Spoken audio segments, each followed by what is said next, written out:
Book of Ezekiel, chapter 37. Ezekiel గ్రంథము 37 అధ్యాయము. And the verse. ఎస్ఐకేల్ 37 అధికారం 9th verse. 9వ వాక్యం.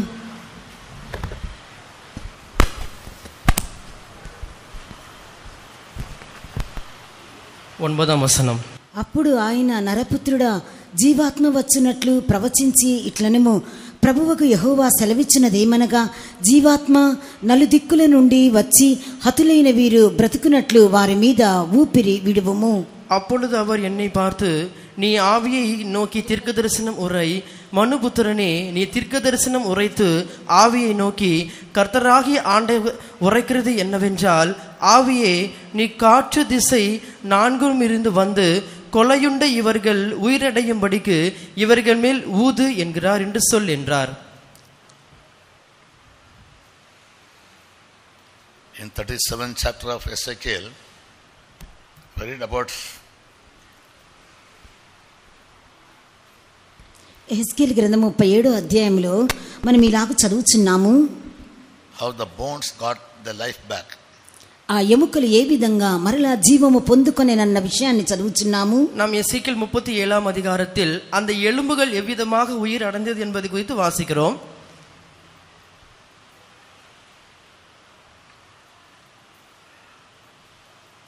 And this has two meanings. One is a national revival. ఇది 2 అర్థాలనిచ్చును. ఒకటి, ఆ దేశం యొక్క ఉజ్జీవమై ఉన్నది. அது 2 பொருட்களை கொடுக்கும். ஒன்று, அந்த தேசத்தினுடைய எழுப்புதல். Secondly, this speaks about the spiritual aspect. రెండవదిగా అది ఆత్మీయమైన అర్థమును కూడా ఇచ్చుచున్నది. இரண்டாவதாக அது ஆவிக்குரிய ஒரு கருத்துள்ளதாக கூட காணப்படுகிறது.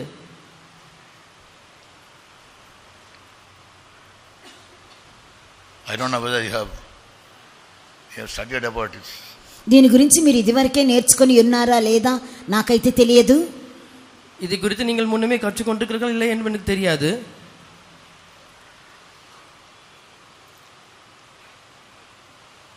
God commands the 4 winds to blow. 4 మూలల నుండి గాలులు వీచమని దేవుడు ఆజ్ఞాపించిరి. 4 திசையிலிருந்து 4 காற்றுகள் வீசும்படிக்கு சொல்லுகிறார். North wind, south wind, east wind and west wind. ఉత్తరపు గాలి, దక్షిణపు గాలి, తూర్పు గాలి, పడమటి గాలి. வடகாற்று, தென்காற்று, மேற்காற்று, கிழக்கு காற்று.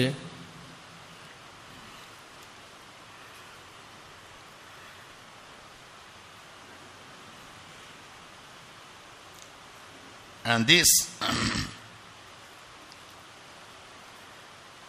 winds speak about a spiritual awakening. ఈ గాలులు ఒక ఆత్మీయ ఉజ్జీవమును, మేల్కొలుపును సూచించుచున్నది. இந்த காற்றுகளானது ஆவிக்குரிய ஒரு உயிர்ப்பிக்குதலை அல்லது ஒரு விழித்திருத்தலை காட்டுகிறது. At the same time, it also speaks about a national revival of the Jewish land. అదే సమయంలో యూదా దేశము మరలా ఉజ్జీవింపబడుటను గురించి కూడా ఇది తెలియచేయుచున్నది. மற்றொரு பக்கத்திலே யூதா தேசமானது உயிர்ப்பிக்கப்படுகிறது, எழுப்புதல் அடைவதை குறித்து கூட இது சொல்லப்படுகிறது. Ezekiel speaks about 4 winds. Ezekiel 4 గాలులను గురించి చెప్పుచున్నారు. எசேக்கியேல் 4 காற்றுகளை குறித்து சொல்லுகிறார். North wind, ఉత్తరపు గాలి, மேற்கு காற்று. Proverbs 25:23. సామెతలు 25 అధ్యాయము 23వ వాక్యము. நீதிமொழிகள் 25 அதிகாரம் 23 வசனம். They will read about the north wind, the wind that blows from the north. ఇచ్చట ఉత్తరపు దిక్కు నుండి వీచే ఉత్తరపు గాలిని గురించి మనం చదువుచున్నాము. இங்கு வடகாற்று குறித்து நாம் வாசிக்கிறோம். Again in Acts 27:13. అపోస్తల కార్యములు 27 అధ్యాయము 13వ వాక్యము. அப்போஸ்தலர் நடபடிகள் 27 அதிகாரம் 13 வசனத்தில் Here we read about the south wind. ఇచ్చట మనము దక్షిణపు గాలిని గురించి చదువుచున్నాము. இங்கு நாம் கிழக்கு காற்றை குறித்து பார்க்கிறோம். In Psalms 48 verse 7 there we read about the east wind. 48వ సంగీతం 48వ కీర్తన 37వ వాక్యములో తూర్పు గాలిని గురించి మనం చదువుచున్నాము. 48వ సంగీతத்தில் நாம் மேற்கு காற்றை குறித்து பார்க்கிறோம். In Exodus 10:19 read about the west wind. నిర్గమాకాండము 10వ అధ్యాయము 19వ వాక్యములో పడమటి గాలిని గురించి చదువుచున్నాము.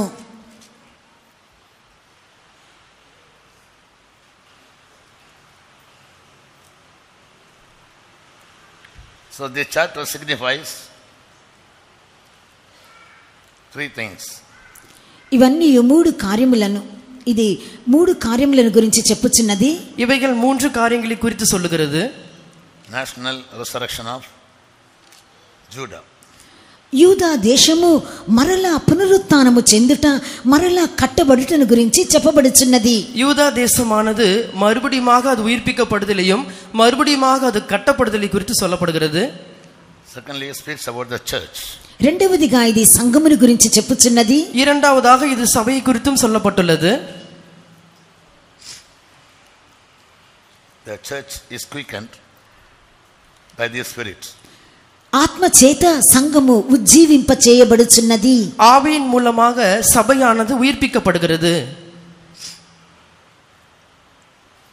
And third, the final resurrection of Spirit means in Hebrew ruah. In Hebrew the word spirit is ஆவி என்பதனுடைய எபிரேய வார்த்தை என்பது ரூபா என்று சொல்லப்படுகிறது. హెబ్రీ భాషలో ఆత్మకు రూబా అనే పేరు ఉన్నది. Job says life is a wind in 7:7. యోబు గ్రంథము 7వ అధ్యాయము 7వ వాక్యములో జీవము ఊపిరి వంటిది అని యోబు చెప్పుచున్నారు. யோபு 7ஆம் அதிகாரம் 7ஆம் வசனத்தில் பிராணனானது காற்றை போன்றது என்று சொல்லுகிறார்.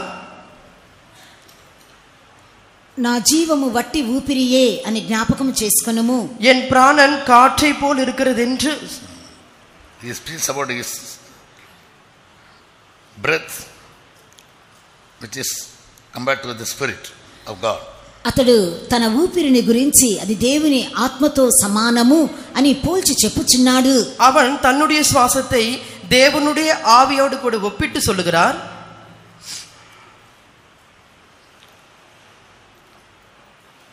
And therefore he could bring the nation Israel back to a great revival. అందువలన అతడు దేశమునకు గొప్ప ఉజ్జీవమును మరలా రప్పించగలిగెను. ஆனபடினால் மறுபடியுமாக அந்த தேசத்திற்கு ஒரு எழுப்புதலை கொண்டு வர முடிந்தது.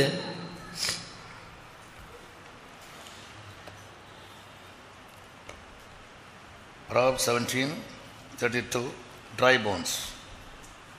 సామెతలు 17:32లో ఎండిన ఎముకల గురించి చదువుచున్నాము. நீதிமொழிகள் 17ஆம் அதிகாரம் 32ஆம் வசனத்தில் உலர்ந்த எலும்புகளை குறித்து அல்லது காய்ந்த எலும்புகளை குறித்து வாசிக்கிறோம்.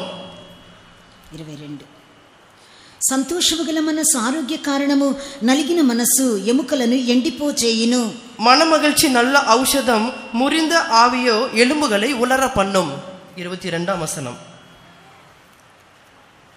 We are given the anointing, we are given the Spirit of God to always quicken us. మనల్ని జీవింపచేయుటకే దేవుని ఆత్మ, పరిశుద్ధాత్మ అభిషేకము మనకు అనుగ్రహించబడి ఉన్నది. நாம் உயிர்ப்பிக்கப்படும்படிக்கே பரிசுத்த ஆவியானுடைய அபிஷேகம் கொடுக்கப்பட்டிருக்கிறது. In Job 10 verse 11. యోబు గ్రంథము 10వ అధ్యాయము 11వ వాక్యము. యోబు 10ఆம் அதிகாரம் 11ஆம் వచనం. For a perfect life. సంపూర్ణ జీవితము చేయు నిమిత్తము, ஒரு పూర్ణமான ஒரு జీవితం செய்யும்படிக்கு, జీవమును అనుగ్రహించి నా ఎడల కృప చూపితివి, నీ సంరక్షణ చేత నా ఆత్మను కాపాడితివి. Wind of prophecy is very necessary. ఒక ప్రవచన ఆత్మ లేదా గాలి మిక్కిలి అవసరమై ఉన్నది. ஒரு தீர்க்க தரிசனத்தினுடைய ஆவி அல்லது அந்த காற்றானது மிகவும் அவசியமானது. It has to blow from all the four corners. నలు దిక్కుల నుండి అది వీచవలెను. அது நான்கு திசையிலிருந்து வீச வேண்டும். Deuteronomy 32:2. ద్వితీయోపదేశకాండము 32 అధ్యాయము 2వ వాక్యము. உபாகமம் 32 அதிகாரம் 2వ వచనం. నా ఉపదేశము వానవలే కురియును, నా వాక్యము మంచు వలెను, లేత గడ్డి మీద పడు చినుకుల వలెను, పచ్చిక మీద కురియు వర్షం వలెను ఉండును. மழையானது இளம் பயிரின் மேல் பொழிவது போல என் உபதேசம் பொழியும், பனித்துளிகள் புல்லின் மேல் இறங்குவது போல என் வசனம் இறங்கும்.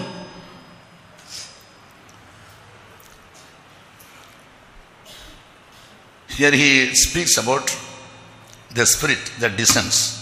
ఇచ్చట దిగి వచ్చే లేదా కిందికి కురిసే ఆత్మను గురించి అతడు చెప్పుచున్నాడు. இங்கு இறங்கி வருகிறதான ஆவியை குறித்து அவர் அங்கு சொல்லுகிறார். The spirit has to be always quickened. ఆత్మ ఎల్లప్పుడూ జీవింపజేయబడుచుండవలెను. அந்த ஆவியானது எப்பொழுதும் உயிர்ப்பித்துக் கொண்டே இருக்க வேண்டும். First of all, about the doctrines. మొట్టమొదటిగా ఉపదేశమును సూచించును. முதலாவதாக உபதேசத்தின் மூலமாக. Secondly, south wind. రెండవదిగా దక్షిణపు గాలి. இரண்டாவது கிழக்காற்று. Ecclesiastes 1:6. ప్రసంగి గ్రంథము 1వ అధ్యాయము 6వ వాక్యము. பிரசங்கி 1వ அதிகாரம் 6వ வசனம். Read. காற்று தெற்கே போய் வடக்கே சுற்றி சுழன்று சுழன்று அடித்து தான் சுற்றின இடத்திற்கே திரும்பி வரும். గాలి దక్షిణమునకు పోయి ఉత్తరమునకు తిరుగును, ఇట్లు మరలా మరలా తిరుగుచు తన సంచార మార్గమును తిరిగి వచ్చును. When it blows from the north, it whirls. అది ఉత్తరము వైపుగా వీచినప్పుడు అది తిరుగును. அது வடக்கின் புறமாக வீசும் பொழுது சுழலும். When the Holy Spirit came down on the day when the disciples were waiting, it came as a mighty rushing wind. శిష్యులు వేచి ఉన్న కనిపెట్టుకుని ఉన్న ఆ దినమున మహావేగముగా వీచు గాలి వలె పరిశుద్ధాత్మ వారి మీదకి దిగి వచ్చిరి. சீஷர்களானவர்கள் பரிசுத்த ஆவிக்காக காத்திருந்த பொழுது மிகவும் வேகமான ஒரு சுழல் காற்று போன்று அவர்கள் மேல் இறங்கினது. So the Spirit of God works in 4 ways. దేవుని ఆత్మ 4 విధములుగా క్రియ చేయును. தேவனுடைய ஆவியானது 4 விதங்களில் கிரியை செய்யும். First of all, north wind. మొదటిగా ఉత్తరపు గాలి. முதலாவதாக வடக்கு திசையிலிருந்து. North wind, it brings whirly wind. ఉత్తరపు గాలి అది సుడి గాలిని తీసుకొని వచ్చును. அந்த வடகாற்றானது சுழல் காற்றை கொண்டு வரும்.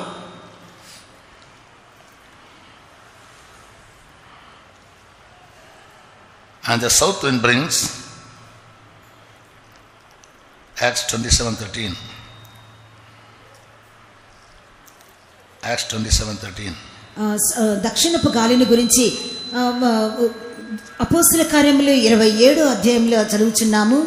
அப்போஸ்தலர் நடபடிகள் 27వ அதிகாரம் 15వ వచనத்தில் వాసిக்கிறோம், கிழக்கு காற்று என்று. దానిలో ఓడ చిక్కుకొని గాలికి ఎదురు నడవలేకపోయినందున ఎదురు నడిపించుట మాని గాలికి కొట్టుకొని పోతిమి.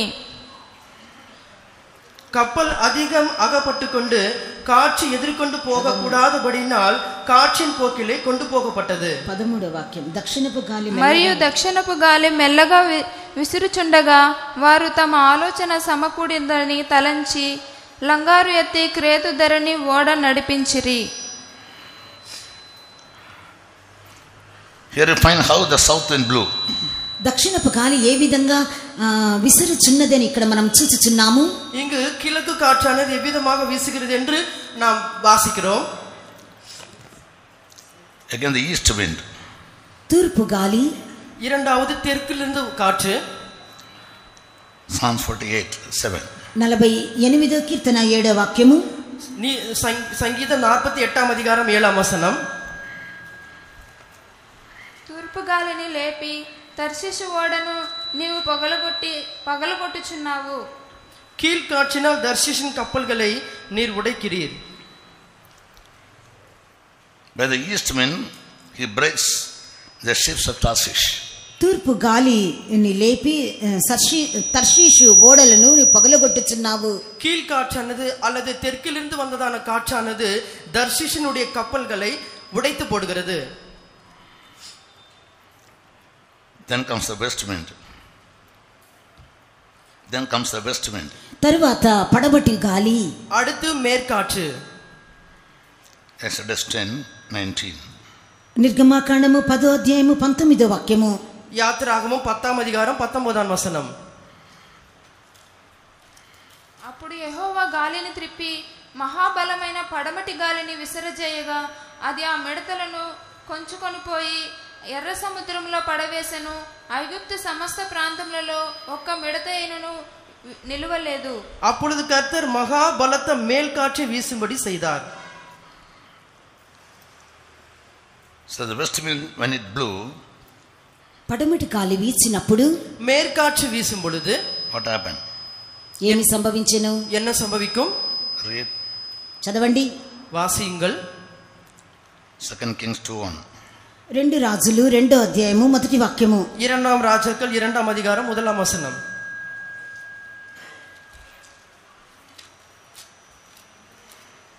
యెహోవా సుడిగాలి చేత ఏలియాను ఆకాశమునకు ఆరోహణము చేయబోవు కాలమున ఏలియాయు ఎలీషాయు కూడి గిల్గాలు నుండి వెళ్ళుచుండగా கர்த்தர் எலியாவை சுழல் காற்றிலே பரலோகத்திற்கு எடுத்துக்கொள்ள போகிற பொழுது எலியா எலிசாவோடு கூட கில்காலில் இருந்து புறப்பட்டு போனான்.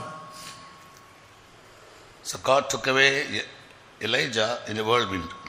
సుడిగాలిలో దేవుడు ఏలియాను తీసుకొని వెళ్ళిపోయెను. சுழல் காற்றின் மூலமாக கர்த்தர் எலியாவை கொண்டு போனார். All these 4 winds speak about 4 experiences. ఈ 4 గాలులు 4 అనుభవముల గురించి చెప్పుచున్నవి. இந்த 4 காட்சிகளானது 4 అనుభవங்களை காட்டுகிறது.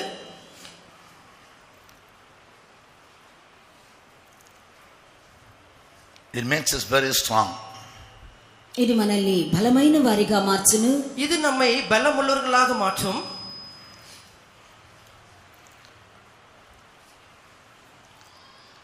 The west wind, the east wind, పడమటి గాలి, తూర్పు గాలి, தெற்காற்று, மேற்காற்று, then west wind.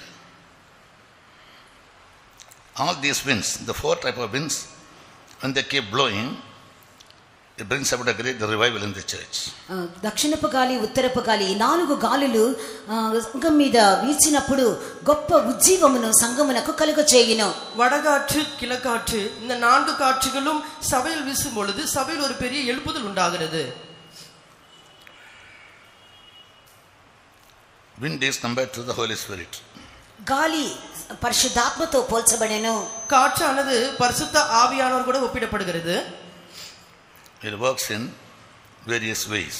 పలు విధములుగా ఆయన క్రియ చేయును. அது பல விதத்தில் கிரியை செய்கிறது. So you must study about it. దాని గురించి మనం అధ్యయనం చేయవలెను. அதை குறித்து நாம் படிக்க வேண்டும்.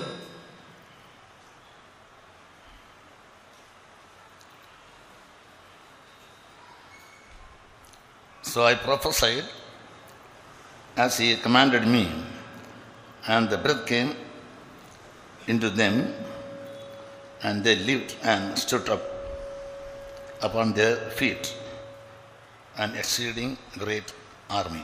ఆయన నాకు ఆజ్ఞాపించినట్లు నేను ప్రవచింపగా జీవాత్మ వారిలోనికి వచ్చెను. వారు సజీవులై లేచి లెక్కింప శక్యము కాని మహా సైన్యమై నిలిచిరి. எனக்கு கட்டளையிட்டபடி நான் தீர்க்க தரிசனம் உரைத்தேன். அப்பொழுது ஆவி அவர்களுக்குள் பிரவேசிக்க அவர்கள் உயிர் அடைந்து கால் ஊன்றி மகா பெரிய சேனையாக நின்றார்கள். Yes.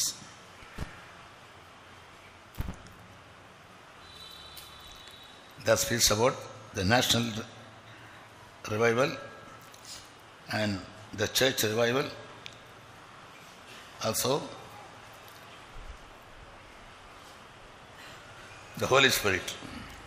అది యూదా దేశము మరలా ఉజ్జీవింప చేయబడిన గురించి, సంఘము ఉజ్జీవింప చేయబడిన గురించి, పరిశుద్ధాత్మని గురించి చెప్పుచున్నది. இது அந்த யூதா தேசமானது உயிர்ப்பிக்கப்படுதலை குறித்தும் சபையானது உயிர்ப்பிக்கப்படுதலை குறித்து பரிசுத்த ஆவியை குறித்து சொல்லப்பட்டுள்ளது. Ezekiel was the only prophet who spoke all about the Spirit of God. యెహెజ్కేలు ప్రవక్త మాత్రమే పూర్తిగా దేవుని ఆత్మను గురించి సెలవిచ్చిన ప్రవక్త. எசேக்கியேல் தீர்க்கதரிசி மாத்திரமே தேவனுடைய ஆவி குறித்து அதிகமாக சொன்னதான தீர்க்கதரிசி, முழுதுமாக சொன்ன தீர்க்கதரிசி.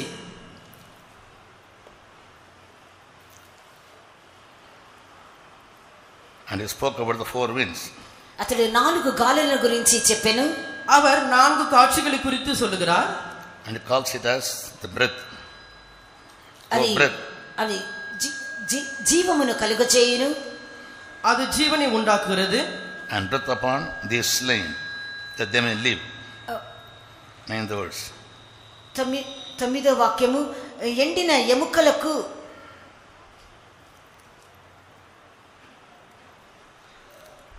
హతులైన వారు బ్రతుకున్నట్లుగా అది ఊపిరి విడవబడెను. 9వ వాక్యం చివరి line. You must give importance to the Spirit.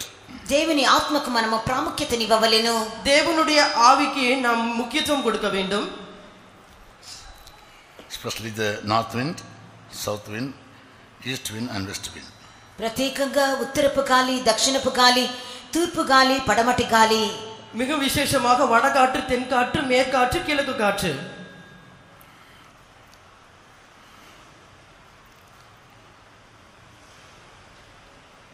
And when we study about it very elaborately, విపులముగా దీని గురించి మనం అధ్యయనం చేసినప్పుడు, இதை குறித்து நாம் விரிவாக படிக்கும் பொழுது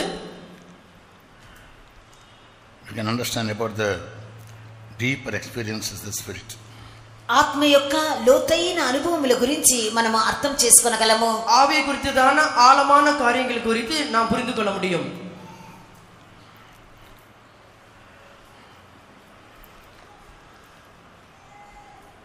And we must understand what is east wind, west wind, north wind and south wind. తూర్పు గాలి, పడమటి గాలి, ఉత్తరపు గాలి, దక్షిణ గాలి అనగా ఏమిటో మనం అర్థం చేసుకొనవలెను. வடக்கு திசையில் இருக்கிற காற்று, தெற்கு திசையில் இருக்கிற காற்று, மேற்கு திசையில் இருக்கிற காற்று, கிழக்கு திசையில் இருக்கிற காற்று என்பதை குறித்து முதலாவது நாம் தெரிந்து கொள்ள வேண்டும். These winds will blow in the church. సంఘములో ఈ గాలులు వీచును. சபையில் இந்த காற்றுகள் வீசுகிறது. It must continually blow. It must continually blow. అవి వీచుతూనే ఉండును. அவைகள் தொடர்ந்து வீசிக்கொண்டே இருக்கும். And we must study about it and meditate on it. వాటిని గురించి మనం అధ్యయనం చేసి వాటిని ధ్యానించవలెను. நாம் அதை குறித்து கண்டிப்பாக நாம் கவனித்து அதை தியானிக்க வேண்டும்.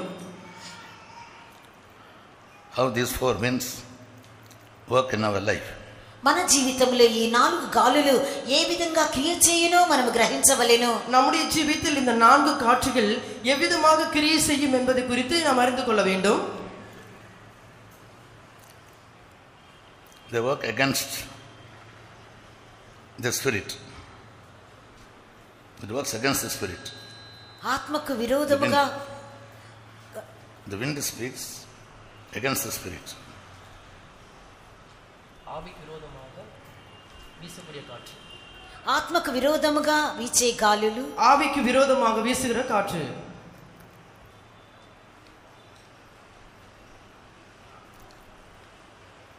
And when we study about it,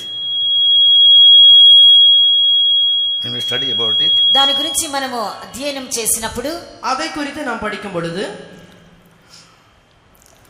it teaches us how elaborately it works. అది ఎంతగా మనలో క్రియ చేయును మనకు బోధించును. அது எவ்வளவாக நமக்குள் கிரியை செய்யும் என்பதை போதிக்கும். I always used to say we are used to always fill in the Spirit, clap our hands. You know, we have got used to that. మనం ఎల్లప్పుడు చేతులు తట్టి ఆత్మలో నింపబడి ఇలాంటి వాటికి అలవాటు పడి ఉన్నాము. நாம் தொடர்ந்து கைகளை தட்டுதல் ஆவியில் நிரம்புதலை குறித்து பழகி இருக்கிறோம். But here all the four winds have four different significance. అయితే ఇక్కడ ప్రస్తావించబడిన 4 విధములైన గాలులు 4 ప్రత్యేకమైన పనులను చేయును. ஆனால் இங்கு சொல்லப்பட்டுள்ளதான இந்த 4 காட்சிகளும் 4 தனிப்பட்டதான காரியங்களை செய்யக்கூடியவை. Therefore it says in the 9th verse, prophesy, son of man, and say to the wind, wind, says the Lord God, come from the four winds, O breath, and breathe upon these slain. ఇక్కడ 9వ వాక్యంలో అని చదువుచున్నాము. ప్రభువుకు యెహోవా సెలవిచ్చినదేమనగా, జీవాత్మ నలు దిక్కుల నుండి వచ్చి హతులైన వీరు బ్రతుకున్నట్లు వారి మీద ఊపిరి విడువుము. இங்கு 9ஆம் வசனத்தில் என்ன வாசிக்கிறோம்? மனுபுத்திரனே, நீ தீர்க்க தரிசனம் உரைத்து ஆவியை நோக்கி கர்த்தராகிய ஆண்டவர் உரைக்கிறது என்னவென்றால், ஆவியே, நீ காற்று திசை 4லும் இருந்து வந்து கொலையுண்ட இவர்கள் உயிர் அடையும்படிக்கு இவர்கள் மேல் ஊது என்கிறார். So for us to get revived in the Spirit, we need the four winds to blow against us. మన ఆత్మలో ఉజ్జీవము కలుగు నిమిత్తమై ఈ 4 విధములైన గాలులు, 4 దిక్కుల నుండి వీచే గాలులు మనకు అవసరమైనది. நம்முடைய ஆவியினுடைய உயிர்ப்பிக்குதலுக்கு 4 திசையிலிருந்து வீசப்படுகிறதான இந்த காட்சிகள் நமக்கு மிகவும் அவசியமானவைகள். So you must always read this chapter and spend time in prayers that all the four spirits may blow against our spirit. మనం ఎల్లప్పుడూ ఈ అధ్యాయమును చదివి ఈ 4 గాలులు మన మీద వీచి మనకు ఉజ్జీవము కలుగునట్లుగా మనము దీన్ని ధ్యానించవలెను. நாம் நம்முடைய ஆவிக்கு விரோதமாக இந்த 4 காட்சிகளும் வீசும்படிக்கு நாம் இவைகளை தியானிக்க வேண்டும். Otherwise we'll have no life in us. లేకపోతే మనలో జీవము ఉండదు. இல்லாவிட்டால் நமக்குள் ஜீவன் இருக்காது.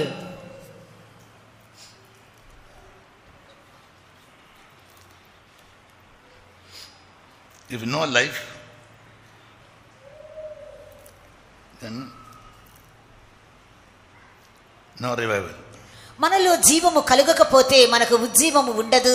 நமக்குள் ஜீவன் இல்லாவிட்டால் நமக்குள் எழுப்புதலும் இருக்காது.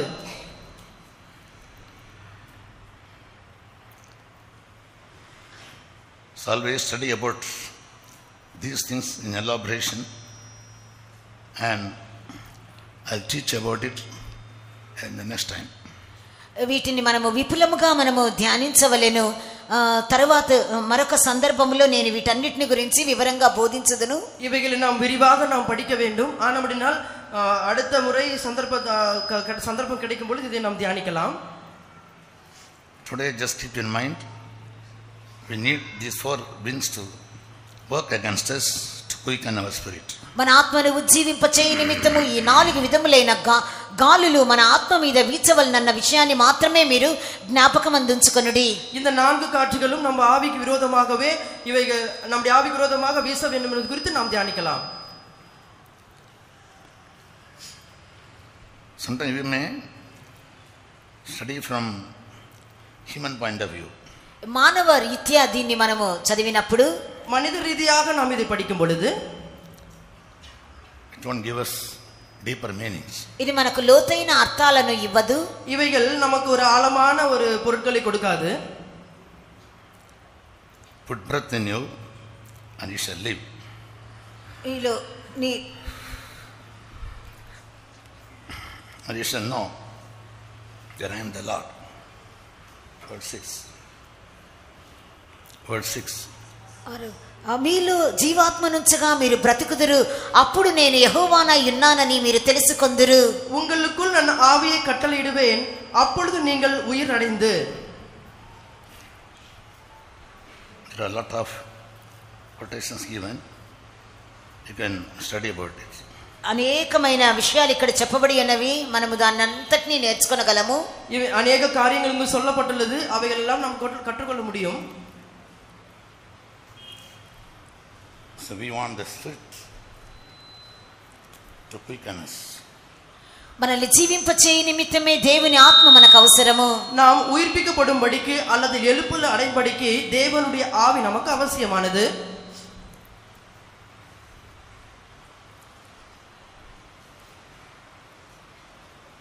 Otherwise the Spirit will not work. లేకపోతే దేవుని ఆత్మ క్రియ చేయలేరు.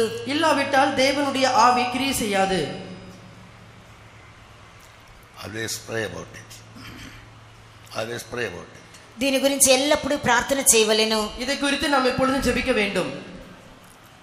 Lord, give me the right spirit. ప్రభువా నాకు సరియైన ఆత్మను దయచేయము. கர்த்தாவே எனக்கு சரியான ஆவியை தாரும்.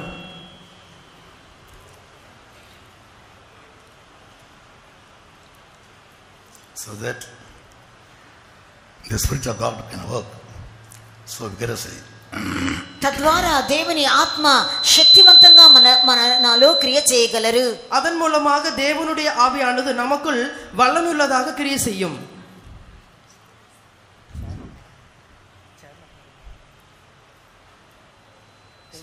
You must ask the Holy Spirit to work in the Spirit. నా ఆత్మలో క్రియ చేయము అని పరిశుద్ధాత్మను మనం వేడుకొనవలెను. என்னுடைய ஆவிக்குள்ளாக கிரியை செய்ய வேண்டும் என்று பரிசுத்த ஆவியிட்ட நாம் வேண்டிக் கொள்ள வேண்டும்.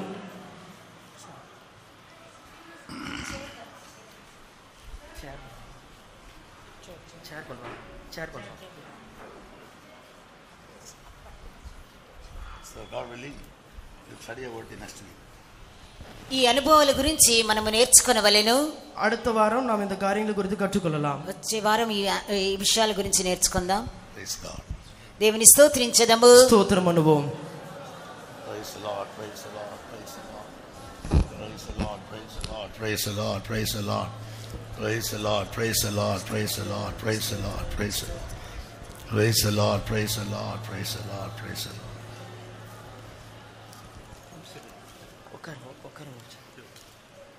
ఒక్కరు ప్లీజ్ ఒక్కరు.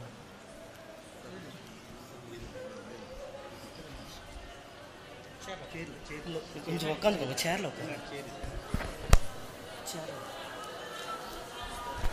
జోమన్నంగా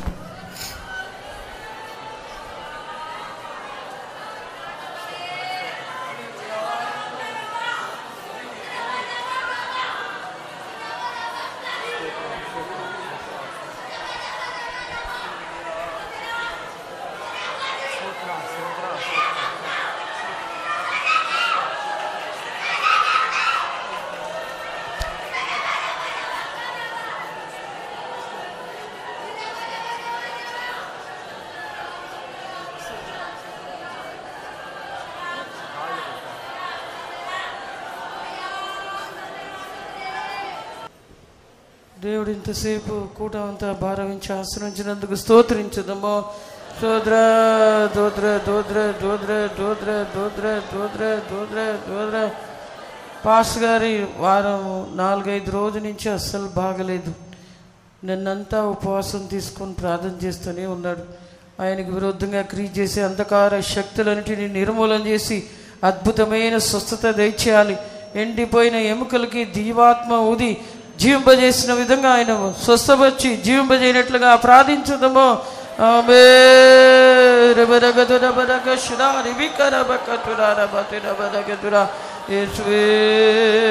సూత్రం ప్రభా, జీవింపజేయ ప్రభా, బలపరచు తండ్రి, అద్భుతమైన స్వస్థత దయచేయి. చీకటి శక్తులన్నిటినీ నిర్మూలన చేయి ప్రభా. యేసయ్యా ఆమె బలపరచు ప్రభా, బలపరచు ప్రభా.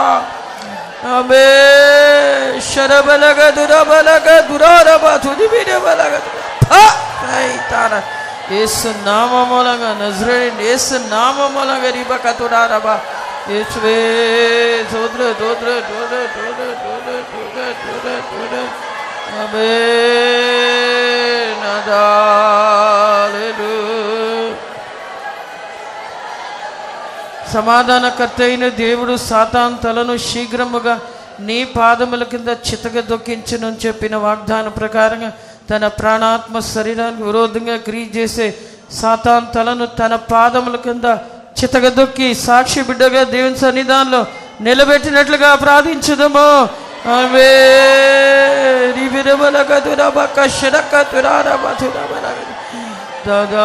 సాతాను తలను చితగదొక్కేసి నామమున యేసువే జీవింపజే జీవింపజే జీవింపజే ప్రభా జీవించే జీవింపజే. ఎండిపోయిన ఎముకలకు జీవం కలుగ చేసిన దేవుడు ప్రభా. యేసయ్యా మృతులమైన వాడిని సజీవులుగా లేపిన దేవుడు. నీ ఆత్మ ద్వారా జీవింపజే. సాతాను తలను చితకదొక్కు ప్రభా, తన పాదముల కింద చితకదొక్కు తండ్రి. హల్లెలూయా. దేవుడు ఆ విధంగా చేయబోతున్నారు కనుక స్తోత్రించుదాము. దోద్రే దోద్రే దోద్రే దోద్రే దోద్రే దోద్రే దోద్రే దోద్రే. సేవకు విరోధంగా, సేవకులకు విరోధంగా, సంఘానికి విరోధంగా, కుటుంబాలకు విరోధంగా బహుశక్తివంతంగా పోరాడుతున్నాయి అపవాది శక్తులన్నిటిని ఎదిరించి జయించడానికి దేవునికి పరిశుద్ధాత్మ ద్వారా మనల్ని అందరినీ నింపి ఆయన ఆత్మ ద్వారా ఎండిపోయిన స్థితిలో నుండి మనల్ని అందరినీ జీవింపజేయనట్లుగా స్తోత్రించదము. దోద్ర దోద్ర దోద్ర దోద్ర దోద్ర దోద్ర దోద్ర దోద్ర దోద్ర దోద్ర దోద్ర దోద్ర. కూటమంతా ఇప్పటి వరకు ఆశ్రయించినందుకు స్తోత్రించుదము. దోద్ర దోద్ర దోద్ర దోద్ర. ఈ నూతనమైన మాసమంతా జయకరంగా పరిశుద్ధుల్ని, సేవకుల్ని, విశ్వాసుల్ని నడిపించినట్లుగా స్తోత్రించదము. దోద్ర దోద్ర దోద్ర దోద్ర. సంవత్సరాంతంలో ఒక లోతైన శుద్ధీకరణ, పరిశుద్ధత మాలోను సంఘస్థులందరిలోనూ దేవుడు కలుగ చేయాలి. శుద్ధీకరింపబడిన పాత్రగా మనల్ని అందరిని మార్చినట్లుగా స్తోత్రించదము. దోద్ర దోద్ర దోద్ర దోద్ర. తీసుకొచ్చిన జనులందరినీ దేవుడు బలపరిచినట్లుగా స్తోత్రించదము. దోద్ర దోద్ర దోద్ర దోద్ర. తండ్రి, కుమార, పరిశుద్ధాత్మ దేవుడి కొరకు స్తోత్రించదము. దోద్ర దోద్ర దోద్ర దోద్ర. పరిశుద్ధమైన దేవానికి స్తోత్రం ప్రభా. గత 11 మాసములు మమ్మల్ని మీ సన్నిధికి వచ్చిన ప్రతి ఒక్క బిడ్డల్ని, ప్రతి కుటుంబాల్ని మీరు కంచి వేసి కాపాడి ఉన్నారు కనుక స్తోత్రం. ఎన్నో మేలు ఉపకారములు చేసి ఉన్నారు కనుక స్తోత్రం. ప్రతి క్షణం శత్రు ఉరి నుండి తప్పించి మమ్మల్ని అందరినీ కాపాడి ఉన్నారు ప్రభువా. ఉదయకాల ఆరాధన మీరు భావించి ఆశ్రయించినందుకు స్తోత్రం. పరిశుద్ధుల మూలంగా ప్రభువా బలహీనంగా ఉన్నప్పటికీ కూడా నా దేవుని యొక్క వాక్యం ద్వారా మా అందరితో మాట్లాడిన వాక్కుల గురించి స్తోత్రం. ఎండిపోయిన ఎముకల్ని, మృతులైన వాళ్ళని జీవింపజేయడానికి 4 విధమైన గాలులు పరిశుద్ధాత్మను వీచి ప్రభా, పరిశుద్ధాత్మ మూలంగా ఎండిపోయిన స్థితిలో నుండి జీవింపజేసే దేవుడని హెచ్చరించిన వాకుల గురించి స్తోత్రం. చల్లారి పరిస్థితిలో ఉన్న పరిశుద్ధాత్మ అభిషేకం ద్వారా ఎంత దినమును మమ్మందరినీ నింపి నీ ఆత్మ ద్వారా జీవింపబట్టుకు సహాయం చేయండి ప్రభా. నీ అభిషేకం ద్వారా అపవాది శక్తులను ఎదిరించి జయం పొంది జయవిల్లుగా మార్చబడి మీరు ప్రత్యక్షమైనప్పుడు నేను ఎదుర్కోవడానికి మమ్మల్ని యోగ్యులుగా సిద్ధపరచండి. పాస్ గారి గురికి స్తోత్రం. విరుద్ధంగా క్రియ చేసి చీకటి శక్తులను నిర్మూలన చేయండి ప్రభా. ప్రాణాత్మ శరీరాన్ని చెప్పబడిన వాక్య ప్రకారంగా తన్ని జీవింపజేయండి, బలపరచండి, సాక్షి బిడ్డగా నిలబెట్టండి. తీసుకొచ్చిన జనులందరినీ మీరు నూతనమైన మాసములు జయకరంగా నడిపించమని, స్తుతి, ఘనత, మహిమ మీరే పొందమని యేసు నామములో వేడుకొంచున్నాము తండ్రి. ఆమేన్. స్తోత్రం స్తోత్రం స్తోత్రం. నా ప్రాణమా యెహోవా సన్నదించుము, నా అంతరంగ సమస్తమైన పరిశుద్ధ సన్నదించుము. నా ప్రాణమా యెహోవా సన్నదించుము. ఆయన చేసిన ఉపకారములు దీన్ని మరొక. ఆమేన్. హల్లెలూయా.